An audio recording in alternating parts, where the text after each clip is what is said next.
It's time for me to move away from the game of basketball. Westbrook stops at the 1 and goes down to a knee. Bitter labor dispute caused the cancellation of the playoffs. You don't know when he's going to be back. Two really serious concussions.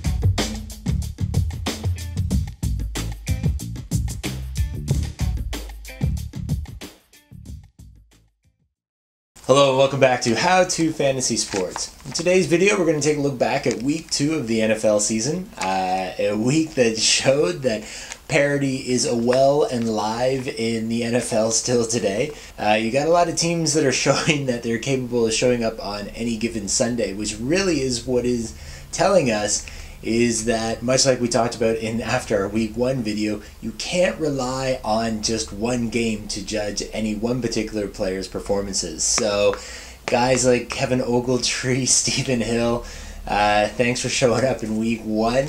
You buried fantasy football teams in week 2.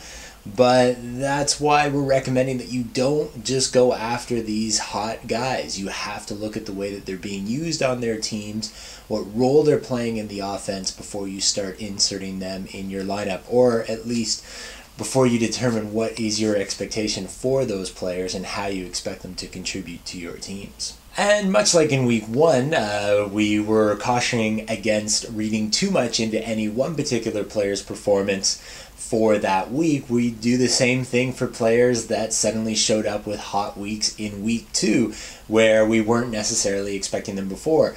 We're looking at things like, say, the Carolina running backs who did perform incredibly well across the board for your fantasy football team this week after throwing a completely disastrous first week. And the reality is that with so many running backs on that squad who are in a position to contribute to the offense for that game, for any one particular Carolina game, there's still a risk to put out there on any given week, and they're more likely to turn up with some weak performances than they are going to turn up with good performances. And so now that we've done 2 weeks of fantasy play, we get a little bit better indication about who are going to be good performers this year and who are in position to be very bad performers this year.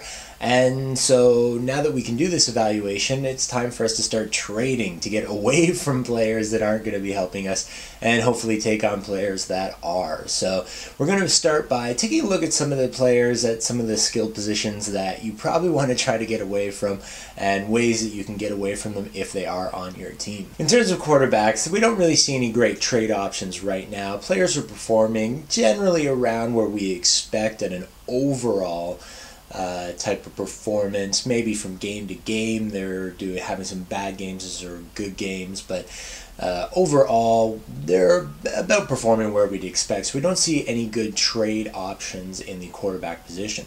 However, in the running back position, we do actually see quite a few options for us there. Specifically, Chris Johnson. If you've got Chris Johnson, you've got to be considering getting away from him. And so what is your strategy for getting away from him? Well, one, you can just dangle him out there and see what type of offers come out to you, but chances are you're looking to get away from him.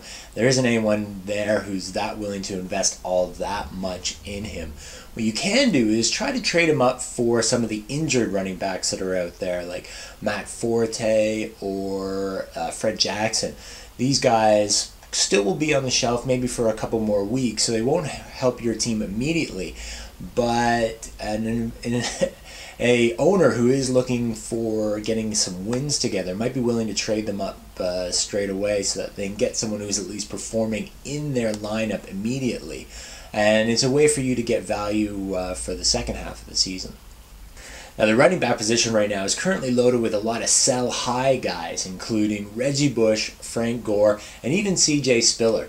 In the case of these 3 guys, their full season outlook isn't as great as what they're doing right now immediately. So if you can capitalize on the incredible value that they have right now, trading them for positions that you need to build on for later in the season, I think you'll find that these players aren't going to perform that well over the long course of the season, whether it's by injuries or the fact that when say Fred Jackson and CJ Spiller, that they'll be splitting duties, or Fred Jackson will take over the number one carrying duties again. So the long-term outlook on these guys isn't that good, but their value right now is quite high. So it's a great time for you to be capitalizing on selling them. Now, for the wide receiver position, we think Wes Welker and Larry Fitzgerald are great trade targets. We imagine right now that the owners of these players might be a little disgruntled about the lack of production coming out of both of them, especially after week 2, but really we think these fears are quite unfounded, and hey,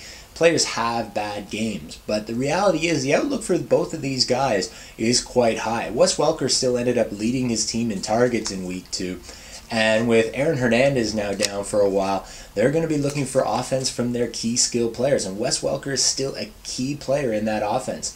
And Larry Fitzgerald is still the best and really only wide receiving option on Arizona. His quarterback might be terrible, but he is still the best receiving option out there for them. So if you can get those guys at a little bit of a discount, I think you'll be better off over the remaining course of the season than anything that you'll be trading up to get them. And finally, the tight ends. And the tight ends, what we're seeing is, again, it's still a very deep category this year in fantasy football. And unless your league drafts really heavily into the tight end position, you've got a lot of depth in that category, which is why holding on to a player like, say, Antonio Gates probably isn't going to turn out for you that well this year. Instead, what you might consider doing is try trading him to another team. Antonio Gates still carries a lot of name value, and you might be able to get a good, flex running back or wide receiver option in return for him. And then you can still pick up a really good tight end option for you on the waiver wire to carry you just as effectively as Antonio Gates would have done for the remainder of the season. And so now we turn our attention to the waiver wire, and who are the players that you want to pick up for your team, and the best way to manage maybe some of the injuries that have hit your team after 2 weeks of fantasy football play. On the hot addition on the waiver wire this week looks like it'll be Danny Amendola, a player that we recommended that you picking up after week 1 due to the high number of targets that he got on the St. Louis Rams team. And again, we always recommend that you follow targets before any actual in-game performance, because targets are a much greater indication of how these players are going to be used. Now, moving forward, Danny's probably not going to return the same amount of targets and touchdowns and yardage that he did in week 2, but he is still going to be an excellent flex option for your team. Looks like a very solid back 30, maybe almost hitting the top 20 this year if he can stay healthy. Now, after Danny Amendola, we've got a couple of running back injuries that definitely need our management, specifically Ahmad Bradshaw and Steven Jackson. Now, both of those running backs have a chance of playing in week 3, so it's not in your best interest to go all out trying to pick up these running backs who really don't carry that much value if Ahmad Bradshaw or Steven Jackson are starting. Now, a good way to pick them up is to maybe drop your kicker, your defense, to pick them up as well. So that way you're not wasting one of your skill positions until you find out for sure who's playing on game day. And of course, we have the injury to Aaron Hernandez, the tight end to the New England Patriots. Now, this is a serious injury. It looks like he's going to be out for quite a few weeks. But unless you're in a deep league, you should be able to find some quality options on your waiver wire in the tight end category. Now, what to do with Aaron Hernandez specifically? If you can find room for him, store him on your bench. You don't want to dump him on the waiver wire. He is an excellent tight end, and once he comes back, he's going to return a lot of value, probably more value than the tight end that you're going to pick up to carry him throughout his injury. So try to hold on to him as best you can. If you have to dump him to the waiver wire. Hope that someone else doesn't pick him up to stash him on on that team owner's bench. But if you can find room for him, definitely try to keep room for him on your bench.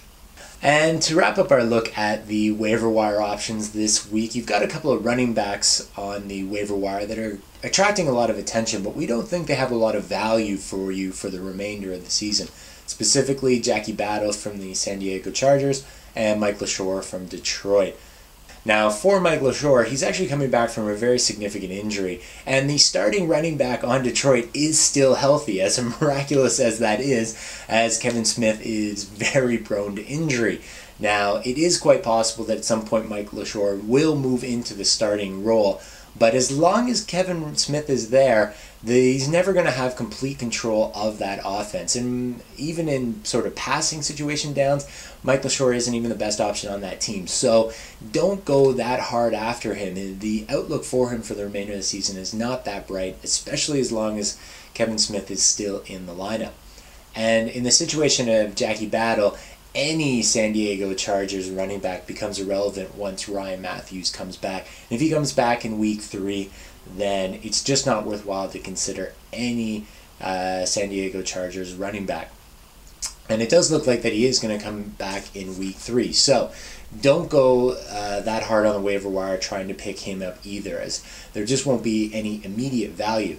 In the long term, remind yourself that remember how Jackie Battle was the best running back option for the San Diego Chargers, because we also feel that Ryan Matthews probably will get injured later in the season at least one more time. So at that point, then it's in your best interest to go after Jackie Battle. And so that's our recap of week 2 of the fantasy football season. I hope you enjoyed this video and found some information that you found useful to better position your fantasy football team. If you have any questions, send us an email at question@howtofantasysports.com. Otherwise, subscribe to this YouTube channel so you can stay informed of our future videos. All the best in week 3. Take care.